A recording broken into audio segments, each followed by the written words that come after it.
coup, je vous laisse regarder le sommaire de cette émission.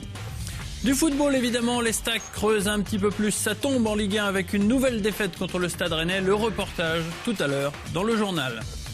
Cross-country ensuite avec l'épreuve organisée par le TOS. Dimanche au complexe Henri Terré, l'occasion pour les spécialistes de démontrer une bonne fois pour toutes de qui est le meilleur dans l'Aube. Et puis enfin, nous terminerons par du handball avec un autre chemin de croix, celui de Rosières-Saint-Julien qui a bien du mal à terminer l'année. Samedi, les Senseo Caillotines affrontaient Altkirch.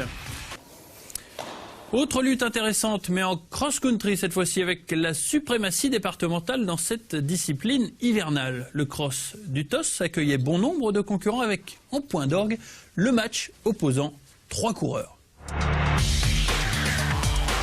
Jusqu'à présent, la saison de cross-country avait offert 3 vainqueurs différents avec Doria à Saint-Lié, Schneider à Romilly et Zieba à Charmont. Avant la course, toutefois, Grégory Zieba penchait pour son coéquipier Dex en note. Je pense qu'Alex est en forme en ce moment et il attendra son heure pour sortir. Le début de course laisse penser le contraire avec un Michon qui, comme souvent, prend la course en main. Zieba ne s'en laisse toutefois pas compter en attaquant dès la fin de la première boucle.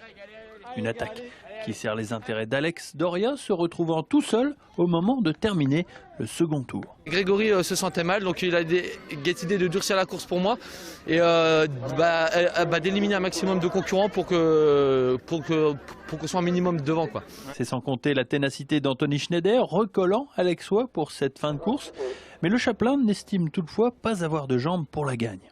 Dès le début, au bout d'un kilomètre de course, je me sens fatigué. Je vois bien, je suis tout blanc, je suis pas bien.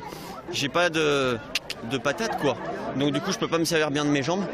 Dans le dernier tour, lors du passage de la butte, Alex Doria négocie beaucoup mieux la montée que Schneider et fait la différence. Il s'impose pour la 2e fois de la saison. Durant toutes les parties difficiles des bosses, je montais plus facilement que lui. Donc j'ai décidé dans la dernière grosse difficulté, la butte là, d'accélérer. Donc j'ai pris quelques mètres.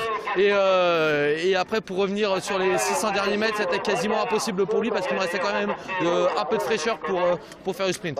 Agnès Portier pour son retour dans les crosses s'impose devant Julie Giacomelli chez les filles. Prometteur pour la suite de la saison dans le cadre du duel qui les oppose à Florence Vandeval.